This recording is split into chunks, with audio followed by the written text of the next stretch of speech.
എങ്ങനെ നടന്നതാന്ന് നോക്കണേ. തോളി കൈയിട്ട് വിലസി നടന്നവരിന്ന് പൂരപ്പറമ്പിലെ പോക്കറ്റടിക്കാരായത് എത്ര പെട്ടെന്നാണല്ലേ. എന്നാലും അനിയൻകുട്ടൻ ഒരു കലികാലം വന്നപ്പോ ഷഫിക്ക നിങ്ങള് ബീഹാറിലേക്ക് പോയിക്കളഞ്ഞല്ലോ. പിന്നെ പാർട്ടിയില് വേണ്ടപ്പെട്ട ചടങ്ങുകൾ നടക്കുമ്പോ ഷാഫിക്ക് പോകണ്ടിക്കാനൊക്കോ? ബീഹാറിലേക്ക് എനിക്ക് പോകേണ്ട ഉത്തരവാദിത്വമില്ല. അതും ശരിയാണ്.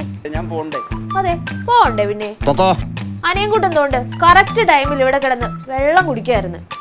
കൈരളിയുടെ റിപ്പോർട്ടർ ചാനലിലെ റിപ്പോർട്ടറും മാത്രം ഇങ്ങനെ ആവർത്തിച്ച് ചോദ്യം ചോദിച്ചുകൊണ്ടിരുന്നു കഴിഞ്ഞാൽ ഞാൻ പറയാൻ വന്ന കാര്യമില്ലേ. പോലീസ് ലാത്തികൾക്കും ജലപീരങ്കികൾക്കും മുമ്പിൽ കോൺഗ്രസ് തൊടുത്തുവിട്ട ആ യുവ അമ്പിന്ന് മുനയൊടിഞ്ഞ് വീണിതല്ലോ കിടക്കുന്നു. അനിയൻകുട്ടൻ അങ്ങനെ സൈഡായി, കംപ്ലീറ്റ്ലി സൈഡായി. ഫണ്ട് തട്ടിപ്പ്, പലവിധ ആരോപണങ്ങൾ പോയി അനിയൻകുട്ടന്റെ ഇമേജ് കംപ്ലീറ്റ് പോയി.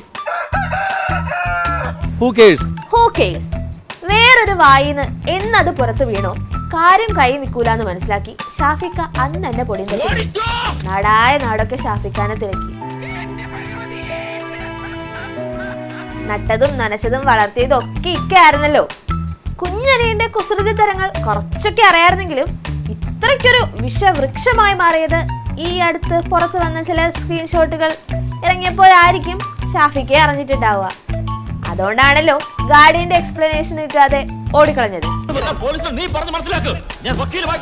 ഫണ്ട് തട്ടിപ്പിന്റെയോ ആരോപണങ്ങളുടെയോ ചോദ്യത്തിന് അല്ലേലും പണ്ടേ ഉത്തരം പറയാത്തതുകൊണ്ട് അക്കാര്യത്തിന് പുതുമയില്ല. പക്ഷെ ഈ മുങ്ങൽ എന്നാൽ അത് മോശമായി പോയിക്കാ.